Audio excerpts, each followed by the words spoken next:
તો કેમ છો વિદ્યાર્થી મિત્રો? હવે આપણે ધોરણ 10માં ચેપ્ટર નંબર 12માં સ્વાધ્યાય 12.1નો પ્રશ્ન જોઈએ. હવે એક લોખંડના નળાકાર સ્વરૂપના નક્કર થાંભલાની ઊંચાઈ 220 સેમી છે. તો સૌપ્રથમ છે એ આપણે પહેલાં એક નળાકાર થાંભલો છે, આ રીતે આપેલો છે અને આની ઊંચાઈ આપેલી છે 220 સેમી. પછી હું કીધું છે અને પાયાના વ્યાસ છે એ 24 સેમી છે. તો વિદ્યાર્થી મિત્રો આ જે વ્યાસ છે એટલો કેટલો આપેલો છે? 24 સેમી આપેલો છે. તેની ઉપર 60 સેમી ઊંચાઈ અને 8 સેમી ત્રિજ્યાવાળો બીજો નળાકાર મૂકવામાં આવે છે. તો વિદ્યાર્થી મિત્રો આ રીતે આપણે એક બીજો નળાકાર છે એના પર ફિક્સ કરી દઈએ. આ રીતે જો આ રીતે બીજો નળાકાર ફિક્સ કરેલો છે અને એની ઊંચાઈ છે આપણને આપેલી છે 60. તો તમે આ લખી શકો 60 સેમી. અને વિદ્યાર્થી મિત્રો એની ત્રિજ્યા આપણને આપેલી છે 8 સેમી. તો આપણે એક કામ કરીએ, અહીંયા લખીએ નાનો નળાકાર અને આ બાજુ લખીએ મોટો નળાકાર. જો વિદ્યાર્થી મિત્રો અહીંયા તમે જોશો કે નાના નળાકારની ઊંચાઈ છે કેટલી છે? h1 કહી દઈએ આપણે, 60 સેમી છે. અને એવી રીતે ત્રિજ્યા એની આપેલી છે r1 કહી દઈએ, એને કેટલી આપેલી છે આપણને? 8 સેમી આપેલી છે. તો લખીએ અહીંયા 8 સેમી. હવે વિદ્યાર્થી મિત્રો મોટાની વાત કરીએ આપણે, તો મોટાની ઊંચાઈ h2 કહી દઈએ, કેટલી આપેલી છે? 220 સેમી. અને એવી રીતે આની આપણને વ્યાસ આપેલો, ત્રિજ્યામાં ફેરવી નાખીએ, r2 બરાબર d/2. તો તમે જોશો કે અહીંયા 24/2 કરીએ કેટલો જવાબ આવશે? અહીંયા 12 સેમી. ચાલો વિદ્યાર્થી મિત્રો હવે આપણે શું મેળવીએ? તો આપણને એમ કીધું છે ત્રીજા બીજા નળાકારમાં મૂકવામાં આવે છે તો થાંભલાનું દળ શોધો. અને 1 સેમી ઘને લોખંડનું દળ આશરે 8 ગ્રામમાં આપેલું છે, ગ્રામ છે. તો અને પાઈની કિંમત આપણે 3.14 લેવાની છે. તો સૌપ્રથમ આપણે એનું થાંભલાનું દળ મેળવીએ વિદ્યાર્થી મિત્રો. જો કંઈ લખીએ આપણે કે બંને થાંભલાનું આપણે શું મેળવી લઈએ? દળ મેળવી લઈએ. તો કોનું ઘનફળ આવશે? નાના અને મોટા નળાકારનું. તો લખી નાખીએ નાના નળાકારનું, નાનો નળાકાર, અને બીજું એક લઈ લઈએ મોટો નળાકાર. બંનેનું આપણે શું મેળવીએ? ઘનફળ મેળવીએ. તો આ સાઈડ લખું છું વિદ્યાર્થી મિત્રો, બરાબર છે. અહીંયા લખું છું નાનાનું એ પહેલાં લખી નાખીએ. સૂત્ર શું આવશે? પાયર વર્ગ h. અને આનું શું આવશે? પાયર વર્ગ h. પણ વિદ્યાર્થી મિત્રો આપણે અહીંયા નાના માટે 1 રાખ્યું હતું અને મોટા માટે 2 રાખ્યું હતું. તો અહીંયા 2 લખી નાખીએ. બંનેમાં પાઈ છે, સામાન્ય છે. તો આનું શું છે? બરાબર. હાલો અહીં રહેવા દઈએ. અને હવે લખીએ પાઈ બંનેમાં સામાન્ય કાઢ્યા. અને r1 તમે જોશો વિદ્યાર્થી મિત્રો 8 છે અને એનો વર્ગ. પછી h1 જોશો 60 છે. એવી રીતે વિદ્યાર્થી મિત્રો અહીંયા આપણી પાસે r2 આપણી પાસે 12 છે. અને h2 તમે જોશો 220 છે.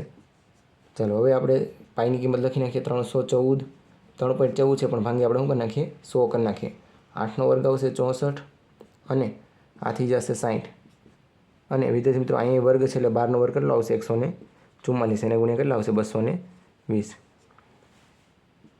હવે 314 ભાંગ્યા 100.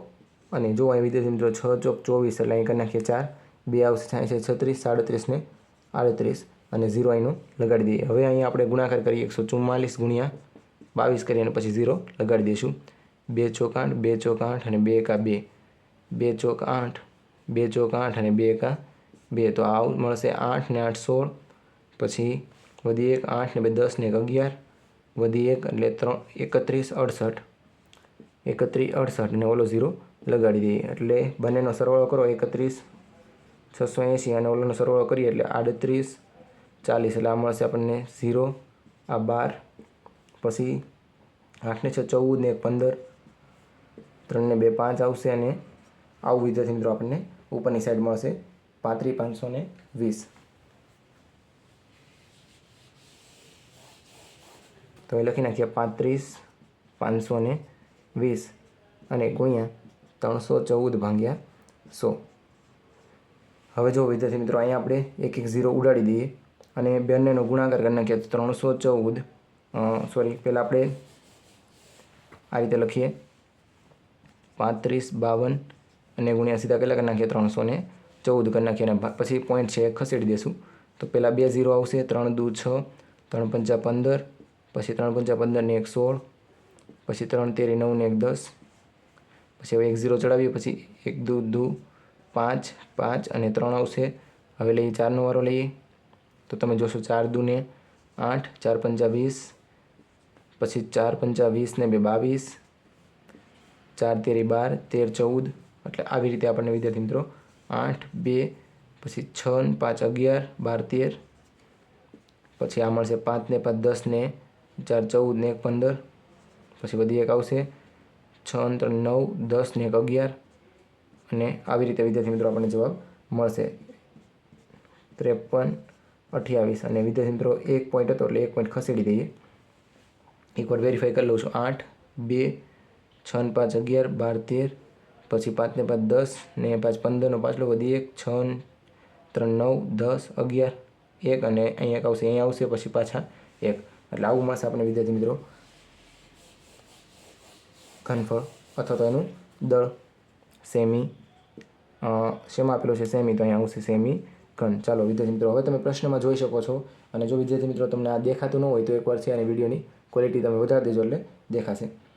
1 સેમી ઘન લોખંડનું દળ આશરે 8 ગ્રામ આપેલું છે.